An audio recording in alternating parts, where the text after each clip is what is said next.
The pollution menace here in the national capital, Delhi, continues to choke, though pollution levels on the AQI monitor have certainly come down. It's still in the very poor category, so the air is still hazardous. It's extremely dangerous to your health. It can have wide-ranging health ramifications, from, of course, respiratory diseases, lung illnesses, to, of course, more severe complications like antibiotic resistance. It can even hamper your child's cognitive development. That's how grave the situation is.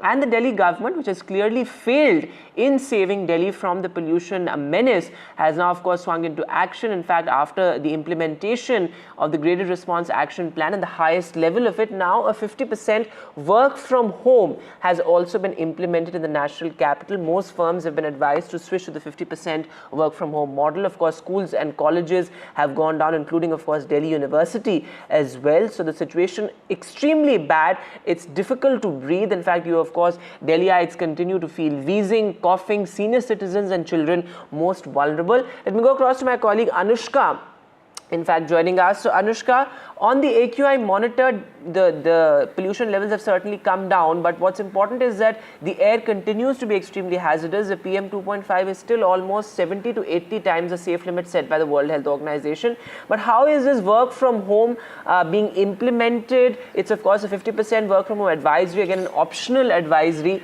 but how is it being implemented on the ground? That's right, Vedant. The situation that we can see on ground is quite concerning for the people who are living in Delhi NCR. Now, the CAQM had mandated that the state and central government should, lessen their workforce. 50% of the employees should come to office to work, and then 50% of the employees should work from home in order to reduce the, vehicular emissions that, could be made from, excessive use of vehicles. But what we are seeing on ground is that the situation still remains quite concerning, because right now also the AQI is reaching the higher end of the very poor category. The collective AQI recorded in Delhi today is around 381. Let me show you some visuals also. We are right now at the India Gate. I'll request my camera person to pan the camera and show you the visuals. We can still see the visibility is not as bad as what it was days before, but right now also the visibility at Safdarjung is recorded around 500 meters. On normal days we used to see Rashtrapati Bhavan quite clearly, but right now what we are seeing is the layers of haze and fog that has been formed because of the bad AQI and the drop in temperature as well. Usually we used to see a lot of crowd around India Gate, but since the AQI took a hit, since the AQI came into hazardous quality, we are seeing that less and less tourists, less and less people are coming to India Gate, and that is how concerning this is. We also talked to some people who said that because of all of this, the whole situation is getting quite panicky. They are afraid of leaving their houses. They are afraid of going to offices, because the air quality that they are breathing in, the health issues that they are having is quite troubling. Now, CAQM had revised its GRAP implementations yesterday only, wherein it was, previously it was up to the state's discretion to implement some of the optional rules, as in if the schools gets is about to get closed, then they used to have to wait for the state to implement all of those rules. But right now, in 5 districts of Delhi NCR, namely Delhi, Gurgaon, Faridabad, Ghaziabad and Noida, it should be mandatory. Once the GRAP is implemented, then the schools should automatically be closed. And also in GRAP 5, there has been an addition wherein it has been advised to people, if they are venturing outside, they should use an N95 mask, because right now the situation is quite hazardous for the people. It's already 15 times what the WHO deems to be, breathable air quality, and that is why people are quite concerned about the situation here. They are quite, asking the question from the government that what all did they do? Because what we saw was in winter action plan, the environment minister of Delhi gave 21-point focus action plans, but on ground what we are gauging, what we are understanding is that those whole initiative points failed to work, because they waited too long to implement all the GRAP measures, and that is why the people in Delhi are still suffering. Back to studio, Vedant. All right, Anushka, thanks very much for joining us with that very comprehensive update. As Anushka is reporting, we have, of course, breached the WHO safe limit. In fact, what I must point out here is that Delhi air is actually below the safe limit all the time. So it's not only during the peak season, but throughout the year. In fact, we continue to breathe that cocktail of poisons that we've been talking about. But the impact on kids, I think that's something that's most important, given the fact that Delhi's children have been confined to their homes yet again. Extremely unfair to them. They cannot go to their schools, they cannot go out and play, something that has a huge impact on their health, on their mental well-being as well. In fact, UNICEF has also commented on this. Let's try and listen in. Most importantly is to address pollution, which is affecting children all over the world, including here in India, so that children can stay in school safely. I think overall, looking at the impact of climate change on children, first is air pollution and addressing it so that they are able to breathe clean air here in Delhi, but around the world. And again, the government of India is putting in place policies, guidelines in order to make sure that the air is clean in Delhi as well as across India. And the same is happening around the world. So I think first and foremost, it's not just a challenge that India or Delhi is having. It is a challenge that is global. All right, let me bring in my guest this morning, Dr. Karthikeya Kohli, Consultant Internal Medicine, Sitaram Bharti Institute of Science and Research and Fortis. Also with me, Shloka Nath, CEO, India Climate Collaborative. Thanks all very much for being with us. Going across to you first, Dr. Kohli, since we're discussing the impact on kids, not many people know that pollution and this level of hazardous pollution not only hampers the kids' well-being in terms of lung illnesses and respiratory diseases, but also can hamper the child's cognitive development. Talk to us about that, about how it sort of really is extremely regressive for the child's development. So, hi all. Actually, to be very frank, the pollution is not just having a local impact over the respiratory illnesses, as you said. Yes. It has a widespread impact over the overall cognitive development as well. In fact, the growth of the child can get retarded. The air quantum which the child is breathing in, that gets mixed with the blood, goes into the nervous system, and can impair the growth and development of the brain as well overall, because the children are in growing age and can have a lot of cognitive defects due to that. Overall, the other part of the vulnerable population is the elderly. The elderlies are having comorbidities. Their comorbidities can get exacerbated. People suffering from asthma, people suffering from chronic obstructive pulmonary diseases, people having heart issues, kidney transplant patients, they'll not be able to go out because they can have opportunistic infections from the air as well.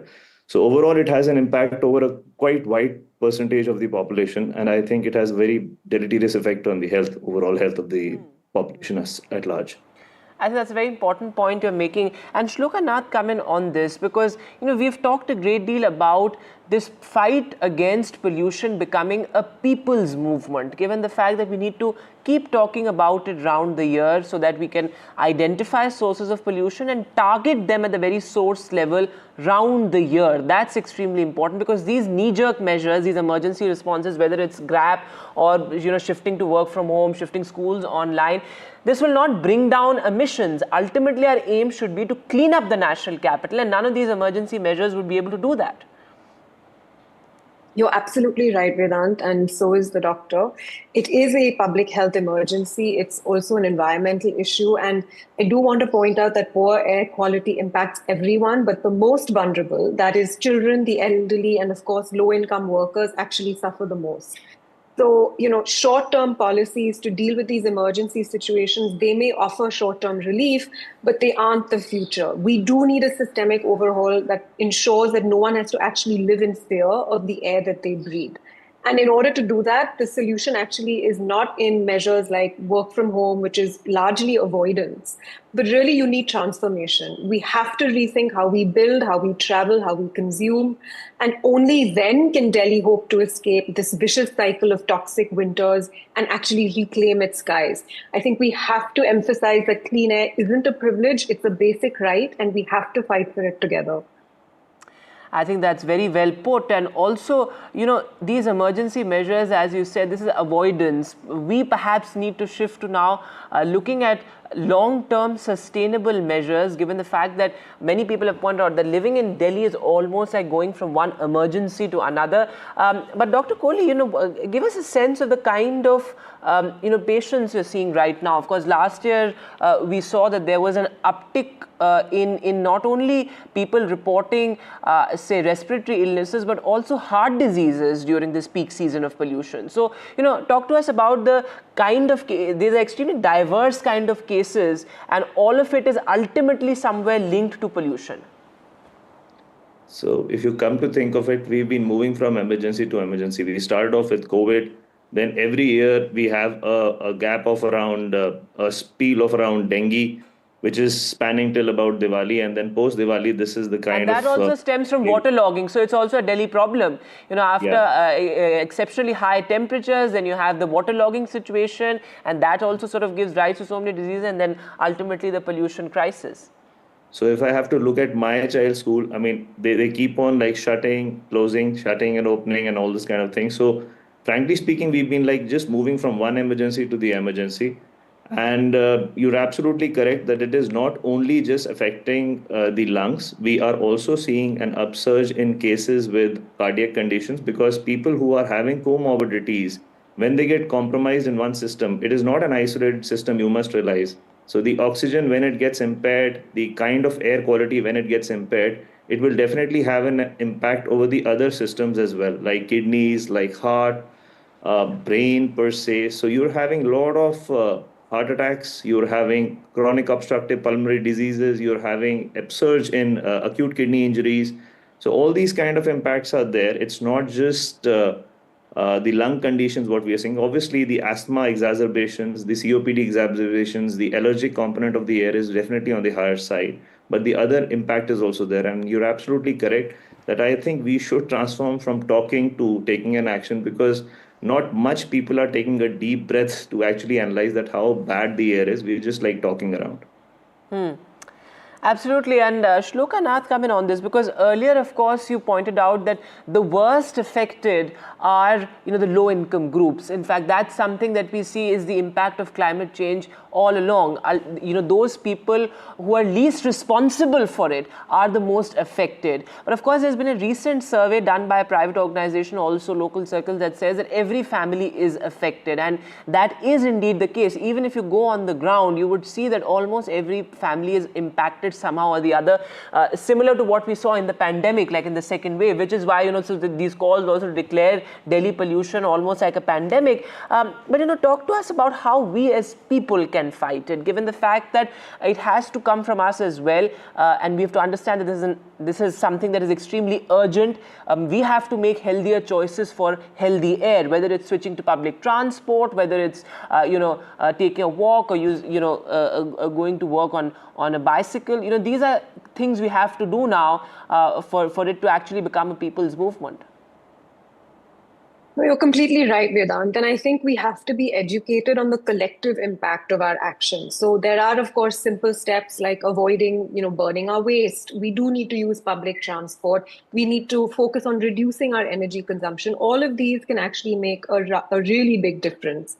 And of course, there are mass campaigns like the Swachh Bharat Abhiyan for air quality that can really inspire more community-led initiatives to combat, pollution. I do want to say, however, this is an interstate collaboration. Delhi can't solve its AQI crisis alone. It doesn't respect air quality boundaries. And I think something that you pointed out that is really, really important for us to remember is that the hard truth is that not everyone breathes the same air in Delhi. If you do live in a wealthier area, you might have access to air purifiers, better healthcare, and of course, the luxury of staying indoors during bad air days. And this is fundamentally why work from home policies don't actually address the real issue, because if you're a street vendor working 10-hour shifts in a polluted market, or a construction worker who's exposed to dust and smog all day, really what options do you have? So poorer communities who live closer to industrial zones, landfills, or even highways, these are places with some of the worst air quality. So it's not just an environmental issue. I do want to point out that this is a social justice issue, just as much as it is a public health emergency.